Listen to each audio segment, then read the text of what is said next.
Hi friends, welcome back. News है, Sweden ने दी कुरान जलाने की इजाज़त। ओ माय गॉड, दुनिया में हड़कंप। स्टॉकहोम्स ग्रैंड मॉस्क, ईद अल अधा 2020 से देखते हैं यार क्या न्यूज़ है। तो वीडियो शुरू करते हैं। वीडियो शुरू करने से पहले अगर आप चैनल पर नए हो और आपने अभी तक सब्सक्राइब नहीं किया तो जल्दी से पहले सब्सक्राइब के बटन और बेल आइकन को क्लिक कर लो ताकि आपको हमारे सारे न्यू वीडियोस के नोटिफिकेशन मिल जाएं जैसे हम अपलोड करें। अगर आपको वीडियो पसंद आता है प्लीज़ लाइक एंड शेयर। चलिए शुरू करते हैं।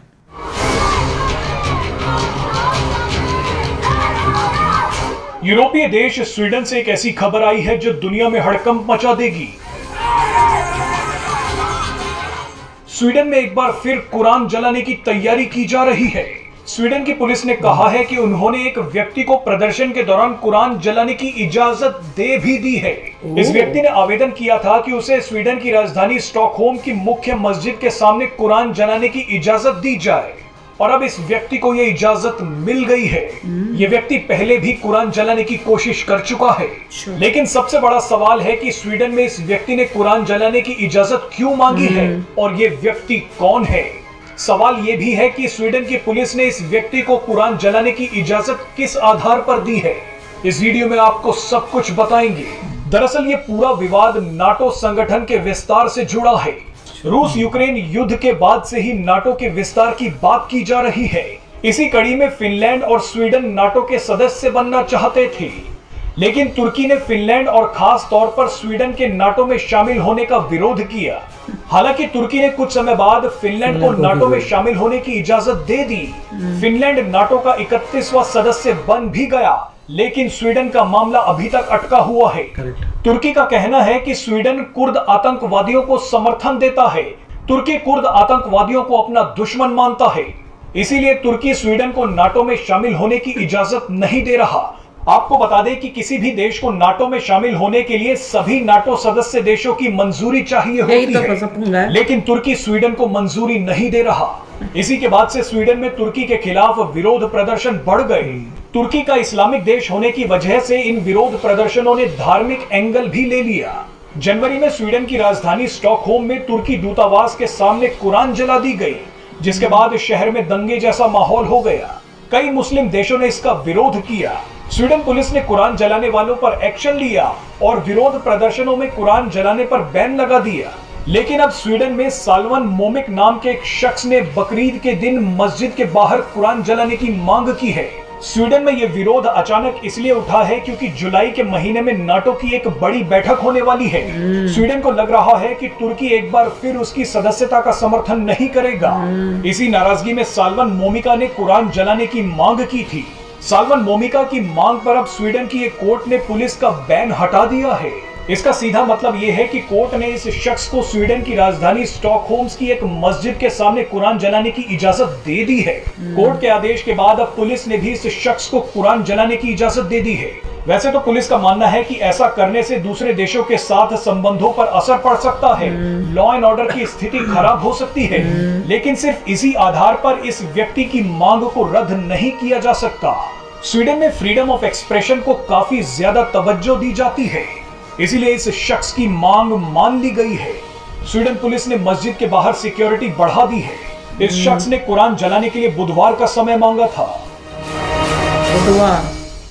भैया न्यूज़ तो बड़ी वो है, सुन के इतनी हैरानी हुई। और देखो लीगल वे से कर रहा है वो, उसने कोई ऐसा नहीं किया कि मैं कुछ, बिल्कुल उसने पूरा उसमें रूल मांगा है, कोर्ट ने यस किया है, पुलिस ने यस किया है। और मेक श्योर करने के लिए कि भाई कोई प्रॉब्लम्स क्रिएट ना हो, दंगे टाइप ना हो, सब ठीक वे से हो, तो वहाँ पे सिक्योरिटी भी कर दो। और कर भी कहाँ प्लान कर रहा है कि किसी मस्जिद के सामने वो करेगा।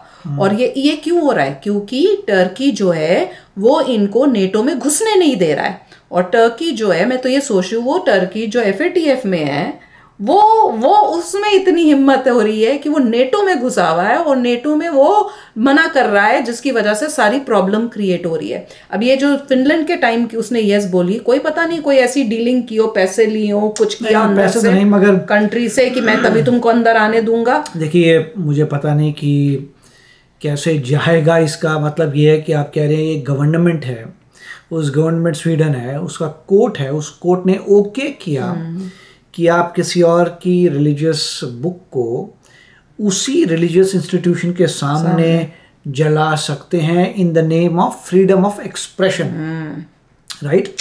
अब मुझे पता नहीं उन्होंने ये क्यों किया, क्या उनको लग रहा था कि अगर ये नहीं करेंगे तो भी ये होना था और उसके बाद दंगे फसाद होने थे, अब वो कंट्रोल्ड फैशन में करेंगे। मुझे तो जस्टिफिकेशन समझ नहीं आ रहा कि क्या कर रहे हैं। क्या उन्के वहाँ स्वीडन में बहुत लोग अगेंस्ट होंगे, मुझे लग रहा है पब्लिक मेजॉरिटी जो होगी वो अगेंस्ट और गुस्से में भरी होगी और उन्हें लग रहा होगा कि अगर हमने ना कर दी तो भी ये करेंगे, तो बेटर है कि हाँ करके अपने लोगों को सपोर्ट करें। और उसमें तो कितने परसेंट उनकी कंट्री में मुस्लिम्स हैं ये भी देखना पड़ेगा। और फ्रीडम ऑफ एक्सप्रेशन कहाँ तक जाती है, इसका मतलब मैं पॉजिटिव और नेगेटिव दोनों कह रहा हूँ। अगर मान लीजिए ऐसा कोई कंट्री बोल देती हाँ हम करेंगे, राइट, तो क्या हर एक बंदा दूसरे के रिलीजन की किताब को जलाता फिरेगा उसके रिलीजन इंस्टीट्यूशन के सामने? मतलब अगर कोई ध्यान से लॉजिकली सोचे तो बोलेगा अच्छा अगर तुम ये अलाउ करते हो उसका तो दूसरे रिलीजन का भी तुम कर पाओगे। आई डोंट नो वो क्या है, मेरे ख्याल से इसके बारे में और स्टडी करना पड़ेगा, क्योंकि कोर्ट कोई भी चीज़ जो है मतलब हल्के में नहीं बोलता। किस लॉजिक से उन्होंने किया होगा वो पता करना चाहिए। कोर्ट हल्के में कोई चीज़ नहीं बोलता। कोई ऐसी बात है जो उन्होंने सोची, उन्होंने अपना लॉजिक लगाया और कहा कि ओके हम तुम्हें इस चीज़ पे तुम जीत गए हो और तुम्हें अलाउ करेंगे, तो आगे स्टडी करना पड़ेगा ऐसा क्यों अलाउ किया कोर्ट ने।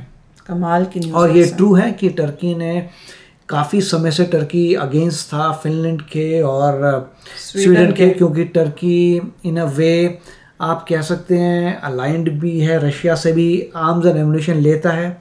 तो क्योंकि टर्की लेता है आर्म्स एम्युनिशन रशिया से, तो वो भी चाहता है कि रशिया का थोड़ा देखभाल कर ले, तो वो मना कर रहा था। मगर फोर्स इतना आया है कि उसे फिनलैंड को देना पड़ा।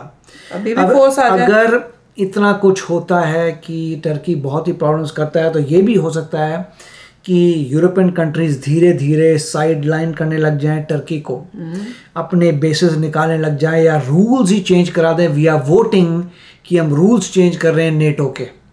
फिर क्या होगा? तो मतलब नॉर्मली टर्की जो है बहुत ही आप कहते हैं फाइन लाइन या बहुत ही मतलब डेंजरस एरिया पे जा रहा है। और जब मिस्टर अर्दोगान लड़े थे इलेक्शंस के लिए तो उन्होंने एक ये पॉइंट रेज किया था कि देखो मैं कितना तुम्हारा नाम रोशन कर रहा हूँ नेटो में। और लोग जो थे उनके जिनके लोग मैंने सुने थे मैक्सिमम लोग बड़े खुश हो रहे थे कि यस टर्की जो है अपना इन्फ्लुएंस नज़र आ रहा है, मिस्टर अर्दोगान के अंदर ही इतना ज़बरदस्त इन्फ्लुएंस हुआ है कि हम इसको मना कर रहे हैं, ये कर रहे हैं, वो कर रहे हैं। मगर उनकी इकॉनमी डूब रही है ये वो दिखा नहीं रहे, उनकी लीरा का बर्बाद होगी वो दिखा नहीं रहे, अर्थक्वेक आ गए, हज़ारों की प्रॉपर्टी तबाह होगी, वो कुछ नहीं कर रहे। तो इसीलिए इस बार जो है इलेक्शंस में बहुत ही क्लोज आ गया था उसका ओपोनेंट, ऑलमोस्ट 50%। तो जो भी ये देखेंगे क्या होता है, बट अभी क्लियर नहीं हो रहा लॉजिक क्या था कोर्ट का। लोगों में गुस्सा है कि तुम क्यों नहीं अंदर आने दे रहे नेटो, क्योंकि देखो country comes first for everyone, country पहले है। और उनको दिख रहा है कि अगर हम नहीं घुस पाए तो हमारी कंट्री की सेफ्टी पे भैया बात है। तो कंट्री की सेफ्टी के लिए जो करना पड़ेगा वो सोच रहे हम करेंगे। कंट्री नहीं रही तो क्या करेंगे हम, मुझे तो यही समझ में आ रहा है। तो आप बताना आपको क्या लगता है। चलते हैं, मिलेंगे नेक्स्ट वीडियो में बहुत ही जल्द। Till then take care and bye bye. तो अगर आप मेरे इस चैनल पे नए हो तो जल्दी से सब्सक्राइब के बटन को हिट करो और बेल आइकन को क्लिक करो ताकि आपको मेरा जब नया वीडियो मैं लगाऊं आपको उसके बारे में जल्दी से पता चल जाए।